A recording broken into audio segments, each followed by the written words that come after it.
Assalamualaikum warahmatullahi wabarakatuh. Hari ini kita akan belajar lagi tentang metabolisme, lebih tepatnya adalah metabolisme yang katabolisme. Sebelumnya kita telah belajar tentang enzim, sekali ini kita akan belajar katabolisme yang lebih ke respirasi, respirasi aerob maupun respirasi anaerob. Nah, minggu kemarin kita sudah belajar metabolisme. Metabolisme itu apa? Masih ingat? Metabolisme adalah reaksi kimia yang terjadi pada makhluk hidup. Dan metabolisme dibagi dua, yaitu ada reaksi yang pemecahan atau katabolisme, dan ada reaksi yang penyusunan atau anabolisme. Contohnya sendiri, katabolisme adalah contohnya respirasi aerob ataupun respirasi anaerob. Respirasi itu apa? Respirasi itu adalah reaksi pemecahan dari zat-zat makanan ke energi. Jadi kalau misalnya kalian sudah punya makanan, bagaimana caranya membuat menjadi energi? Yaitu melalui proses respirasi aerob maupun anaerob. Tapi kalau aerob itu pakai oksigen, kalau anaerob itu tanpa oksigen. Kemudian ada reaksi anabolisme. Anabolisme ini contohnya adalah fotosintesis dan kemosintesis, tapi bukan pada manusia. Anabolisme ini nanti dipelajari di minggu depan. Ini contoh reaksinya. Yang akan kita pelajari adalah hari ini katabolisme. Bagaimana dari glukosa menjadi energi? Kalau misalnya aerob seperti apa reaksinya? Kalau anaerob seperti apa reaksinya? Oke, katabolisme. Seperti tadi disinggung sebelumnya, katabolisme adalah pemecahan. Pemecahan zat kompleks menjadi zat-zat yang sederhana. Jadi ya, zat yang besar menjadi zat yang kecil. Biasanya bersifat eksoterm atau mengeluarkan panas. Jadi kalau kalian misalnya menghasilkan energi itu menghasilkan panas, bukan mengambil panas tapi mengeluarkan panas. Kemudian dia menghasilkan energi karena dia memecah zat makanan menjadi ATP, dan ATP itu adalah energi. Ini berlangsung pada sel, jadi namanya respirasi seluler. Di sel itu terjadi pemecahan glukosa menjadi ATP. Ini contohnya adalah metabolisme karbohidrat. Kalau karbohidrat setelah nanti dicerna oleh pencernaan itu biasanya menjadi glukosa, nanti glukosa akan dirubah menjadi ATP. Kalau misalnya bukan karbohidrat gimana? Seperti protein ataupun lemak. Protein maupun lemak itu jalurnya itu akan masuk ke dalam jalur glukosa juga, tapi proses pemecahannya awalnya menjadi asam amino dan menjadi asam lemak dan gliserol dulu. Baru nanti masuk ke dalam jalur respirasi yang sama dengan jalur respirasi glukosa ini. Makanya kita belajar yang jalur glukosa saja, karena yang lain pun sama akan masuk jalur ini. Nah, seperti yang tadi kita jelaskan, ada respirasi aerob dan ada respirasi anaerob. Bedanya ya, yang satu menggunakan oksigen, yang satu tidak menggunakan oksigen. Ada aerob dan anaerob. Aerob mungkin kalau kita ingat dari aerasi katanya. Aerasi itu berarti kan ada udara. Kalau misalnya anaerob, itu berarti tidak menggunakan oksigen. Kemudian, salah satu cirinya adalah kalau misalnya pakai oksigen, energinya itu akan lebih banyak. Kalau misalnya nggak ada oksigen, energinya akan lebih sedikit. Makanya kalau misalnya manusia itu lebih baik hidup di daerah yang banyak oksigen karena akan menghasilkan metabolisme yang cukup tinggi. Ini contoh reaksinya. Jadi kalau misalnya contoh respirasi aerob, itu dari glukosa akan dihasilkan karbodioksida, air, dan 38 ATP. Tapi kalau anaerob, karena dia itu tidak ada oksigen, maka hasil ATP-nya hanya ada 2, hanya ada sedikit dari glukosa yang sama-sama glukosa. Seperti itu. Kalau ini apa? Ini adalah etanol. Contoh dari salah satu respirasi anaerob. Karena respirasi anaerob itu ada 2 macam. Nanti akan dipelajari. Oke, sekarang kita masuk ke dalam respirasi aerob. Respirasi aerob adalah respirasi yang membutuhkan oksigen atau reaksi katabolisme atau perombakan yang membutuhkan oksigen. Reaksi umumnya adalah C6H12O6 plus O2 menjadi H2O, CO2, dan ATP. Untuk lebih memahami, kalian bisa sambil mencatat di LKS. dan nanti LKS itu ada semua di sini. Jadi, untuk reaksi aerob ini, karbohidrat yaitu glukosa dibantu dengan oksigen karena aerob ya, akan dirombak menjadi air, kemudian karbon dioksida. Air dan karbon dioksida ini akan dikeluarkan lewat nafas kalian, dan 38 ATP. 38 ATP ini yang akan kalian pakai untuk energi. Dan ini 38 ATP ini hanya dari satu molekul glukosa, sedangkan yang kalian konsumsi selama ini bisa lebih dari mungkin ratusan atau ribuan molekul glukosa, seperti itu. Maka ATP-nya pun akan semakin banyak. Tahapan prosesnya ada 4 tahapan. Ada 4 tahapan proses. Yang pertama adalah glikolisis. Yang kedua adalah dekarboksilasi oksidatif. Yang ketiga adalah siklus Krebs. Dan yang keempat adalah rantai transport elektron. Jadi tahapan dari respirasi aerob ini ada 4. Jadi dari karbon dioksida menjadi 38 ATP yang reaksinya sederhana ini, sebenarnya di dalamnya itu ada reaksi-reaksi lebih dalam. Lebih dalamnya itu ada 4 tahap proses, yaitu glikolisis, dekarboksilasi oksidatif, siklus Krebs, dan rantai transport elektron. Nah, respirasi aerob ini tempatnya di mana? Tempatnya di mitokondria. Mungkin kalian ingat waktu kalian belajar sel, mitokondria adalah tempat respirasi seluler sehingga menghasilkan ATP. Nah, ini adalah gambar mitokondria. Saya akan jelaskan bagian-bagian di mitokondria. Mitokondria itu khasnya seperti sosis berlekuk-lekuk di dalamnya. Di luarnya ini ada bagian membran luar. Di dalamnya ada membran dalam atau inner membran. Kemudian di sini ada lekukan-lekukan membran namanya cristae atau membran dalam, sama membran dalam atau inner membran, tapi yang melekuk itu namanya cristae. Kemudian di dalamnya ada cairan-cairan, itu namanya matriks. Seperti itu ya. Jadi ada membran luar, ada membran dalam, kalau yang melekuk namanya cristae, dan di dalamnya ada matriks. Sebenarnya di sini ada ruang-ruang kosong. Ruang kosong ini namanya ruang intramembran. Seperti itu. Dan si 4 proses ini terjadi di mitokondria dan tempatnya itu beda-beda. Kita lihat, untuk glikolisis, ini sebenarnya belum masuk ke mitokondria, dia masih di sitoplasma. Artinya dia masih di sekitar mitokondria, karena dia masih tahapan awal. Glukosanya itu masih ada di luar mitokondria, seperti itu. Kemudian ada dekarboksilasi oksidatif. Dekarboksilasi oksidatif, glukosanya sudah dipecah, kemudian sudah masuk ke dalam bagian matriks. Matriks berarti yang di dalam ya, yang kayak kolam. Kemudian siklus Krebs, dia juga sudah masuk di dalam, yaitu di bagian matriks. Dan rantai transport elektron, dia terjadi di cristae atau di lekukan-lekukan membran dalamnya. Jadi kalau glikolisis masih di sitoplasma, dekarboksilasi oksidatif dan siklus Krebs itu sudah di matriks, dan rantai transport elektron itu sudah di cristae atau di membran dalamnya. Ini yang pertama adalah glikolisis. Tadi ingat ya, glikolisis terjadi di sitoplasma. Glikolisis ini adalah tahapan untuk mengurai glukosa menjadi asam pirufat. Glukosa itu C-nya ada 6. Dia akan dipecah menjadi karbon yang masing-masing 3. Maka di sini akan ada 2 asam pirufat. Oke, awalnya 1 tapi 6. Kemudian dirubah menjadi 2, tapi masing-masing 3. Reaksinya seperti ini, jadi glikolisis ini adalah glukosa menjadi asam pirufat. Itu kata kuncinya. Dari glukosa menjadi asam pirufat. Asam pirufatnya akan menjadi 2 karena karbonnya akan dipecah menjadi masing-masing 3. Dan hasil lainnya itu ada namanya 2 ATP dan 2 NADH. NADH itu kepanjangan dari apa? Coba nanti kita lihat ya. ATP dan NADH ini masing-masing adalah energi juga. Tapi NADH nanti harus dirubah di ATP juga. Jadi dua-duanya harus menjadi ATP. Tempat terjadinya di sitoplasma, seperti tadi ya.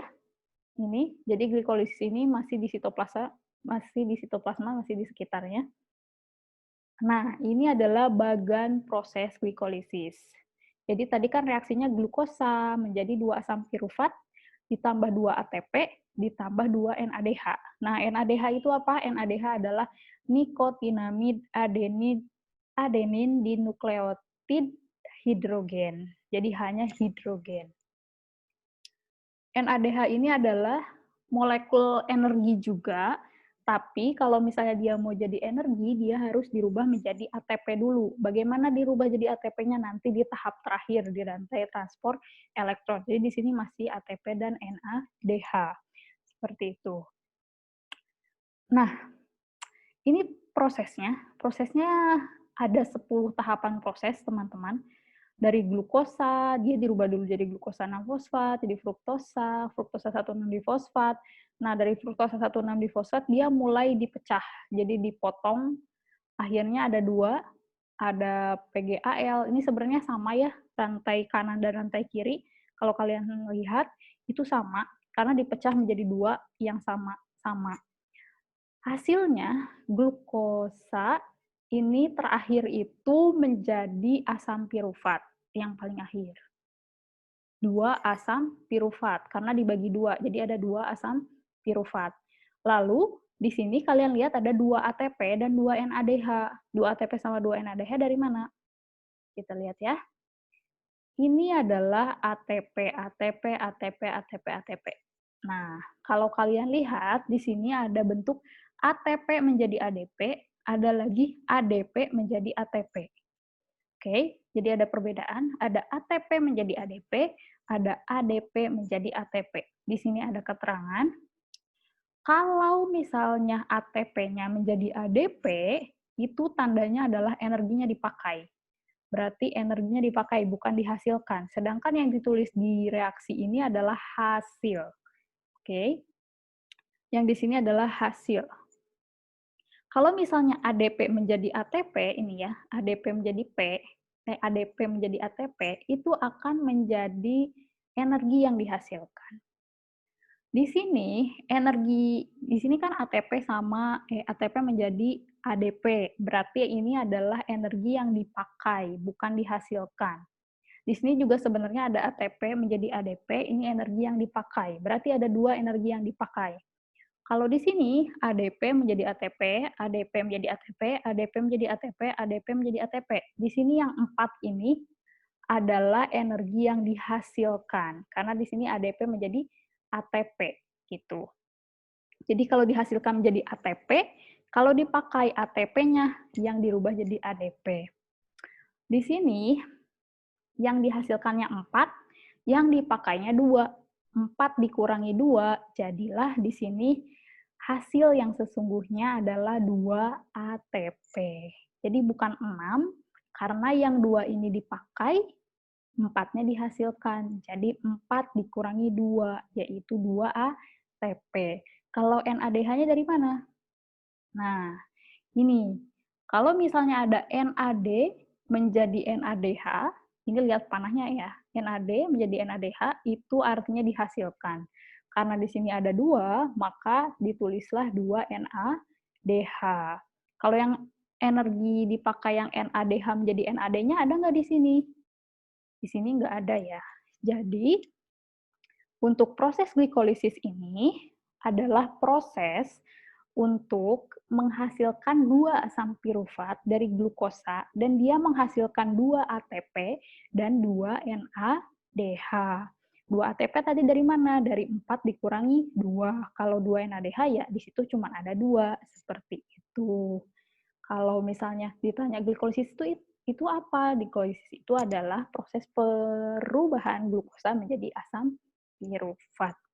Seperti itu. Lokasinya di mana? Lokasinya di sitoplasma, masih di sitoplasma. Ini ada lagunya. Sebenarnya kalau misalnya di kelas itu biasanya dinyanyikan bareng-bareng. Ini lagu untuk mengingat si tahapan-tahapan yang tadi. Boleh kita dengarkan ya. Kita akan belajar tentang metabolisme. Metabolisme itu ada anabolisme dan katabolisme.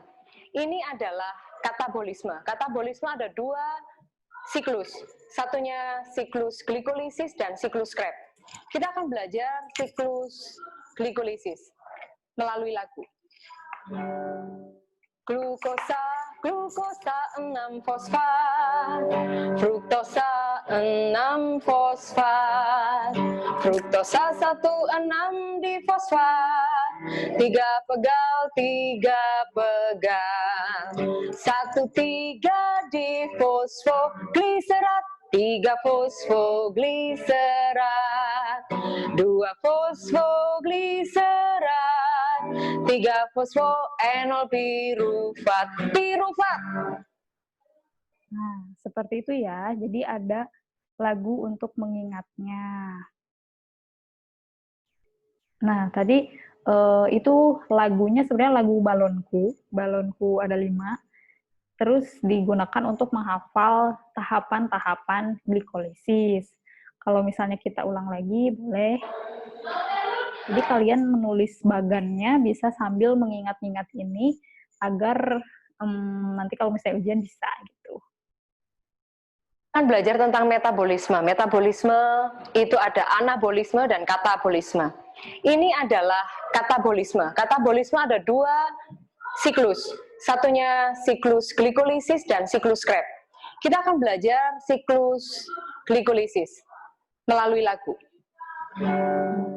Glukosa, glukosa 6 fosfat, fruktosa 6 fosfat, fruktosa 1 6 difosfat, 3 pegal 3 pegal, 1 3 difosfogliserat, 3 fosfogliserat, 2 fosfogliserat, 3 fosfoenol pirufat. Pirufat. Gitu. Jadi kalian bisa coba dihafalkan ya teman-teman sambil ditulis di LKS-nya. Oke, itu adalah glikolisis. Sekarang kita masuk ke dalam tahapan yang kedua, yaitu dekarboksilasi oksidatif. Dekarboksilasi oksidatif ini biasanya kita singkat dengan DO, tapi DO-nya bukan drop out ya.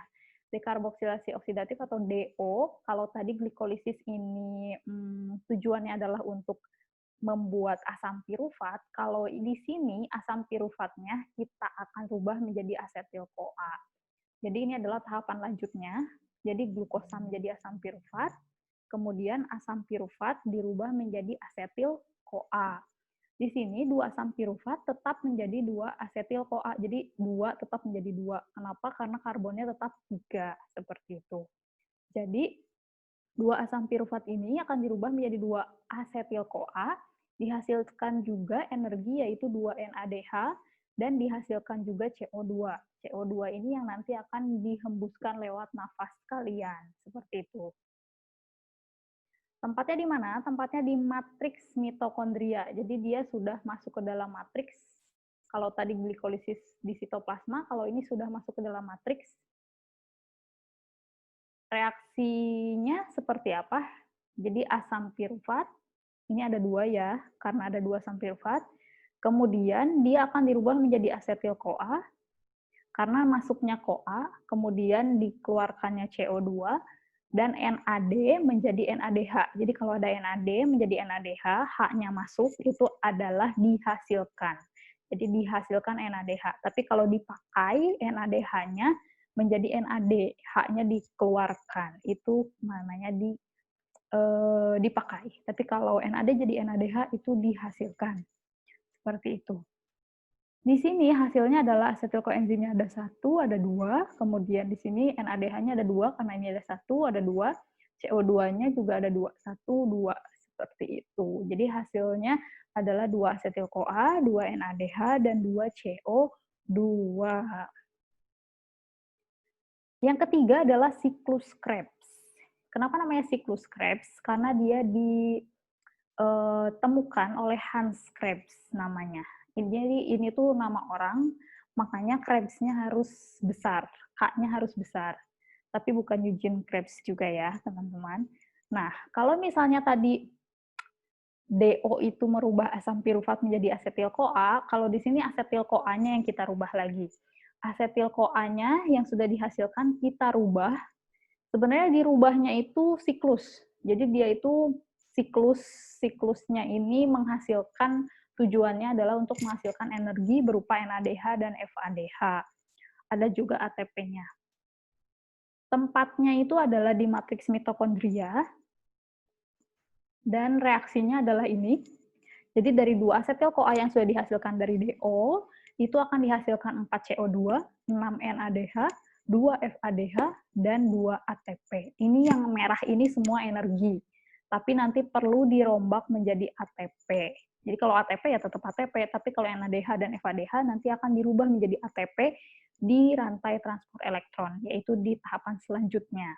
Jadi kalau siklus Krebs ini, tujuannya adalah menghasilkan si energi yang merah-merah ini. Karena reaksinya itu seperti ini, reaksinya siklus. Jadi tidak ada hasil tertentu, tapi tujuannya adalah untuk membentuk energi, seperti itu. Awalnya di sini ada asetil-CoA yang dihasilkan dari dekarboksilasi oksidatif, dia akan dirubah jadi asam sitrat, dirubah jadi asam isositrat, dirubah jadi asam alfa-ketoglutarat, dirubah jadi suksinil-CoA, dirubah jadi suksinat, fumarat, malat, oksaloasetat, dan kembali lagi menjadi asam sitrat. Nah, selama siklus ini dihasilkan NADH, FADH, dan ATP. Ini reaksinya ya, tadi ada 6 NADH, 2 FADH, 2 ATP.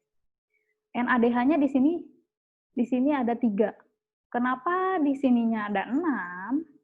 Karena reaksinya itu ada 2 asetil-CoA, bukan 1. Di sini satu bulatan ini hanya 1. Tapi karena di sini 2 asetil-CoA di reaksinya, maka nanti akan dikalikan 2. Makanya NADH-nya ada 6, bukan 3. Terus kita lihat ada FADH. FADH-nya di situ hanya ada 1. Tapi untuk 2 asetil-CoA, maka dikalikan 2. Ada 2 FADH. Kemudian di sini ada CO2. CO2-nya ada 2. Maka dikalikan 2 jadi 4 CO2. ATP-nya juga di sini ada 1. Dikalikan 2 jadi 2 ATP. Jadi hasilnya adalah 2 asetil-CoA akan dirubah menjadi 4 CO2, 6 NADH, 2 FADH, tambah 2 ATP. Itu adalah hasil siklus Krebs.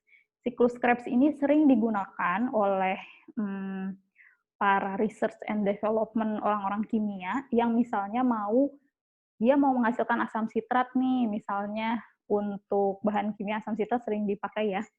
Kemudian ada yang mau menghasilkan asam malat misalnya. Itu bisa melalui siklus Krebs ini. Jadi nanti direkayasa siklus ini. Seperti itu. Ini juga ada lagunya teman-teman. Boleh kita dengarkan. Mungkin agak sedikit maksa, tapi kita dengarkan aja ya. Bisa. Proses glikolisis diteruskan dengan proses siklus Krebs. Asam pirufat ada di asam pirufat. Siklus Krebs juga diajarkan melalui lagu. Asetil-CoA sitrat, isositrat, NADH, ketoglutarat, NADH, suksinil, ATP, suksinat, FADH, fumarat, malat, NADH, oksaloasetat.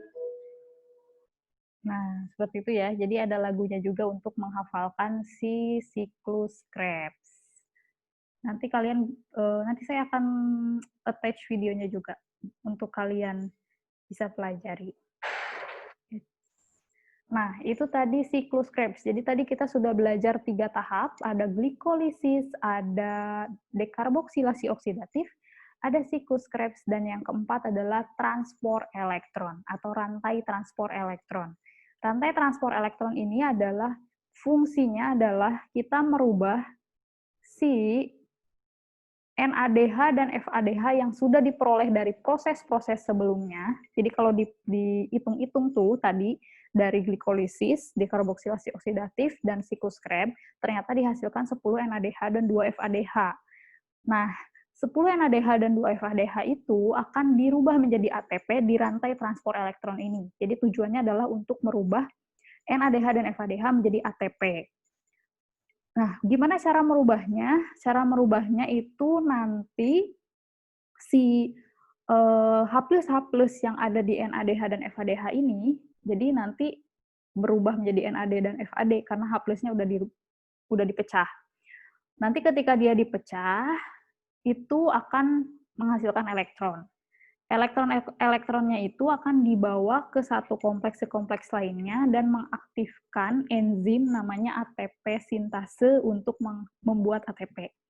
Jadi NADH dan FADH akan dipecah. Ketika pecahan itu akan menghasilkan elektron. Elektronnya itu akan mengaktifkan enzim ATP sintase untuk membuat ATP seperti itu. Nanti H+H+-nya ini juga akan bergabung dengan oksigen menjadi H2O yang menjadi air ketika kalian bernafas. Jadi di sini ada oksigen. Oksigen merupakan akseptor elektron terakhir karena ini adalah proses terakhir ya. Jadi H+H+ itu akan bertemu dengan oksigen menjadi H2O. Tempatnya di kriste. Kriste ini yang melekuk-melekuk ini ya. Ini contohnya. Ini adalah kriste. Kriste ini ada membran-membrannya juga. Mungkin kalian ingat membran plasma ya. Nah, sini NADH sama FADH dipecah menghasilkan elektron. Elektron-elektron ini akan kayak loncat-loncat di kompleks-kompleks ini. Kemudian elektronnya ini nanti itu akan membantu si enzim ATP sintase ini untuk menghasilkan ATP. H+H+ ini juga akan bergabung dengan oksigen menghasilkan H2O. Jadi di rantai transport elektron ini prosesnya adalah untuk membuat ATP dan dihasilkan juga H2O. Kita lihat videonya. In the mitochondria,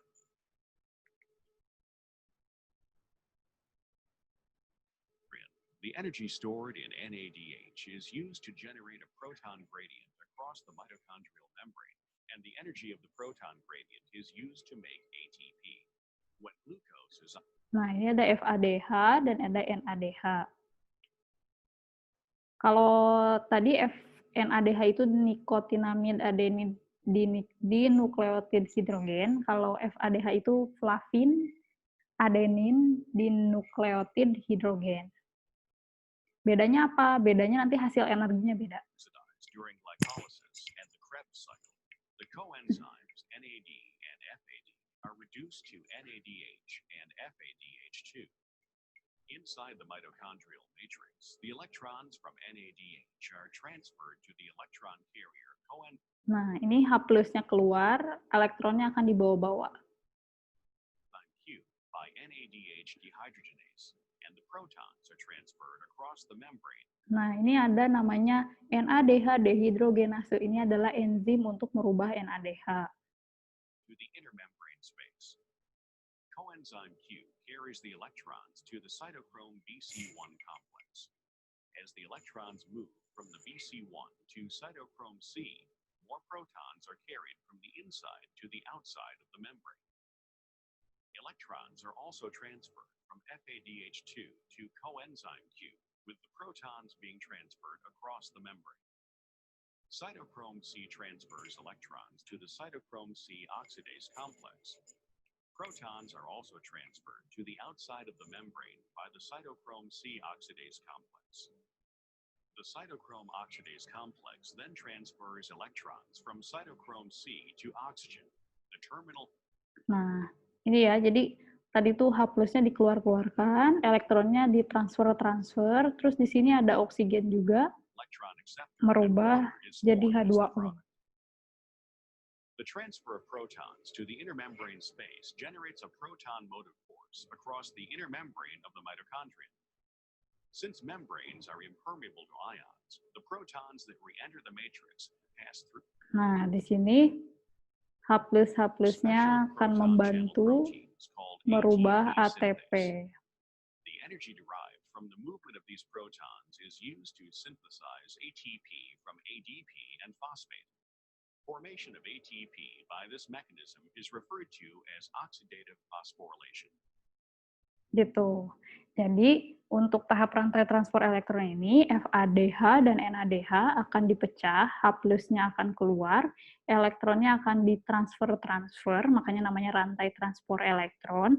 Nanti elektron ini juga akan membantu merubah H+ dan O2 menjadi H2O, kemudian elektron dan H+ juga akan membantu membuat ADP menjadi ATP, makanya dihasilkanlah ATP, seperti itu.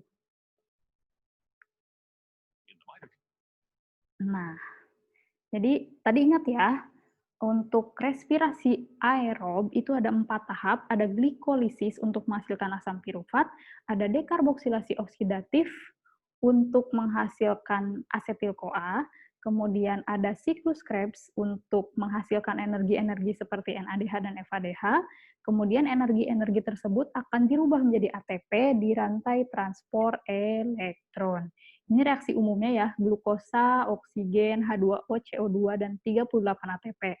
Nah, sebenarnya 38 ATP itu dari mana? Terus ini H2O sama CO2-nya dari mana? Kita akan urai satu persatu. Nah, yang pertama glikolisis ya, tadi dihasilkan asam pirufat 2 ATP dan 2 NADH. Kemudian dekarboksilasi oksidatif, dihasilkan asetil-CoA 2 NADH dan 2 CO2. Ada siklus Krebs, dihasilkan 4 CO2, 6 NADH, 2 FADH, dan 2 ATP. Nah, di sini nanti si NADH dan FADH ini akan diproses melalui rantai transport elektron. Tapi kalau ATP kan udah jadi ATP, jadi nggak usah diproses lagi.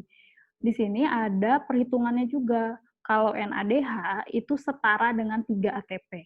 Kalau FADH itu setara dengan 2 ATP. Nanti ketika dirubah di rantai transport elektron, 1 NADH itu akan menjadi 3 ATP. 1 FADH akan menjadi 2 ATP. Kalau kita hitung di sini, nah, kita hitung NADH-nya nih. Di sini ada 2 NADH dari glikolisis, 2 NADH dari DO, 6 NADH dari siklus Krebs. Ada 10 NADH total. Kalau kita rubah di rantai transport elektron, 10 kali 3 adalah 30 ATP. Oke? Jadi 10 NADH dari mana? Dijumlahkan dari 2, 2, dan 6 jadi 10. Kenapa dikali 3? Karena 1 NADH itu setara dengan 3 ATP. Seperti itu. Kalau FADH, di sini cuman hanya ada 2 FADH yang dihasilkan dari siklus Krebs. 2 FADH dikali 2, karena 1 FADH setara dengan 2 ATP, maka menjadi 4 ATP. Nah, makanya di rantai transport elektron, reaksinya adalah 10 NADH ditambah 2 FADH2. Kenapa? Karena hasil sebelumnya adalah 10 dan 2 FADH. Ketika di rantai transport elektron, jadilah 34 ATP. 34 ATP dari mana? 30 ATP-nya dari NADH, 4 ATP-nya dari FADH. Dan H2O-nya tadi ada ya, H+ dan O2 menjadi H2O. Seperti itu. Kemudian, kalau misalnya di reaksi umumnya, ini kan 38 ATP. 38 ATP dari mana? 38 ATP itu dari 34 ATP yang sudah dirubah di rantai transport elektron, ditambah lagi dengan 2 ATP dari siklus Krebs dan 2 ATP dari glikolisis, karena tadi kan belum dihitung, karena tidak dirubah. Jadilah 34 tambah 4, 38 ATP. Kemudian kalau 6 H2O-nya dari mana? Dari rantai transport elektron. Kalau 6 CO2-nya dari mana? 2-nya dari DO, 4-nya dari siklus Krebs. Seperti itu. Jadi, reaksi ini adalah reaksi yang ya sederhananya, tapi sebenarnya untuk menuju proses ini ada proses-proses, 4 proses ini yang menghasilkan totalnya seperti ini. Seperti itu. Nah, di tiap tahapannya itu reaksinya beda-beda dan semuanya menghasilkan total 38 ATP, 6 H2O, dan 6 CO2. 2, seperti itu. Ini yang 2 ATP yang tadi, yang belum dihitung. Oke, itu adalah respirasi aerob, teman-teman. Respirasi aerob adalah perombakan, tadi kalau yang aerob ya, aerob itu adalah perombakan makanan yang kalian makan menjadi energi dengan menggunakan oksigen. Ketika menggunakan oksigen, hasilnya adalah 38 ATP. 38 ATP dari mana? Dari hasil glikolisis, dekarboksilasi oksidatif, siklus Krebs, dan rantai transport elektron, semuanya menghasilkan 38 ketika dikalkulasikan. Lalu kalau anaerob seperti apa? Kalau anaerob ini tidak ada oksigen reaksinya. Ini perbedaan antara aerob dan anaerob. Yang pertama, kalau aerob menggunakan oksigen, kalau anaerob tidak ada oksigen. Kalau aerob di mitokondria, kalau anaerob tempatnya di sitoplasma. Kenapa tempatnya di sitoplasma? Karena reaksi si anaerob ini hanya berhenti di glikolisis. Ingat glikolisis? Glikolisis itu tadi tempatnya di sitoplasma. Jadi dia itu hanya berhenti sampai glikolisis. Respirasi aerob kompleks, tahapannya ada 4 tahapan. Kalau anaerob itu sederhana, karena dia cuma sampai glikolisis, jadi ada 1 tahapan saja. Kemudian kalau aerob ini menghasilkan 38 ATP, kalau anaerob itu cuma 2 ATP saja. Nah, respirasi anaerob disebut juga dengan fermentasi. Mungkin kalian juga sering dengar ya namanya fermentasi. Misalnya pada pembuatan yogurt, pada pembuatan alkohol, roti, wine, atau apa lagi ya? Banyak ya, tape. Itu adalah fermentasi. Ketika kalian misalnya mau membuat tape atau mau membuat yogurt, mau membuat wine, itu biasanya ditutup erat. Kenapa ditutup? Karena dia tidak mau menggunakan oksigen. Kalau dibuka itu kan menghasilkan oksigen. Kalau misalnya ada oksigen, nanti respirasinya bakalan ke respirasi aerob. Kalau ke respirasi aerob itu tidak akan dihasilkan alkohol, tidak akan dihasilkan asam laktat yang diinginkan oleh produksi yogurt atau wine kayak gitu.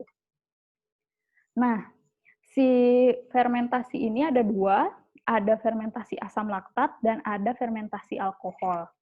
Manusia itu melakukan fermentasi juga, tapi tidak dua-duanya. Fermentasi yang dilakukan oleh manusia adalah fermentasi asam laktat, yaitu pada otot. Kalau misalnya kalian sedang tidak ada oksigen, misalnya lagi pengap atau lagi olahraga, itu tubuh kalian akan masuk ke dalam respirasi anaerob dan menghasilkan namanya asam laktat. Asam laktat ini yang akan membuat kalian pegal-pegal atau lesu, lemah, karena memang si asam laktat ini adalah toksik bagi otot.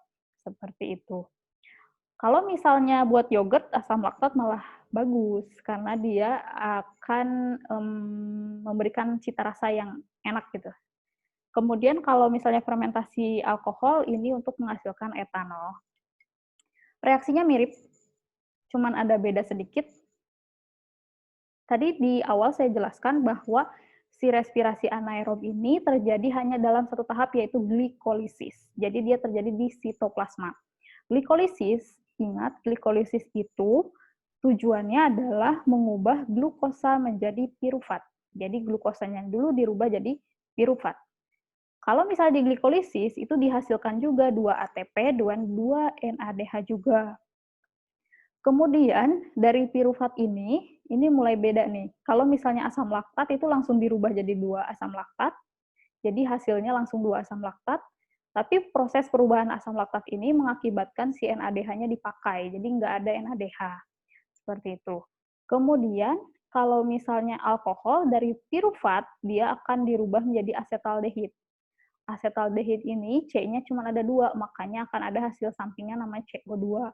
Dari asetaldehid akan dirubah jadi etanol. Etanol itu C-nya juga 2. Jadi hasil dari fermentasi asam laktat adalah 2 asam laktat saja. Kalau misalnya fermentasi alkohol, juga dihasilkan 2 etanol. Tapi dihasilkan juga namanya 2 ATP, karena di sini ada ya ATP. Gitu. Jadi kalau digambarkan, ditulis reaksinya, fermentasi asam laktat itu glukosa menjadi 2 asam laktat ditambah 2 ATP saja. NADH-nya ada nggak? Enggak, karena kepake lagi. Kemudian kalau fermentasi alkohol, dari glukosa menjadi 2 etanol ditambah 2 CO2, karena di sini ada hasil sampingan ya, ditambah 2 ATP. Kalau pembentukan alkohol ini biasanya ada CO2 memang, ada gelembung-gelembungnya. Ini juga kita manfaatkan untuk pembuatan roti misalnya. Kalau roti kan kayak mengembang, kalau berhasil itu mengembang. Kenapa? Karena di situ terjadi reaksi yang menghasilkan CO2, seperti itu. Nah, itu adalah materi tentang katabolisme. Katabolisme adalah perombakan teman-teman, dan contohnya adalah respirasi. Sebenarnya masih banyak perombakan-perombakan yang lain, hanya saja ini adalah salah satu proses yang krusial dan memang banyak digunakan apalagi untuk kimia ya. Dan untuk minggu depan kita akan mempelajari tentang anabolisme atau pembentukan. Salah satu contohnya adalah fotosintesis dan kemosintesis. Terima kasih teman-teman. Tadi katabolisme masih ingat, ada glikolisis, ada dekarboksilasi oksidatif, ada siklus Krebs, dan ada rantai transport elektron.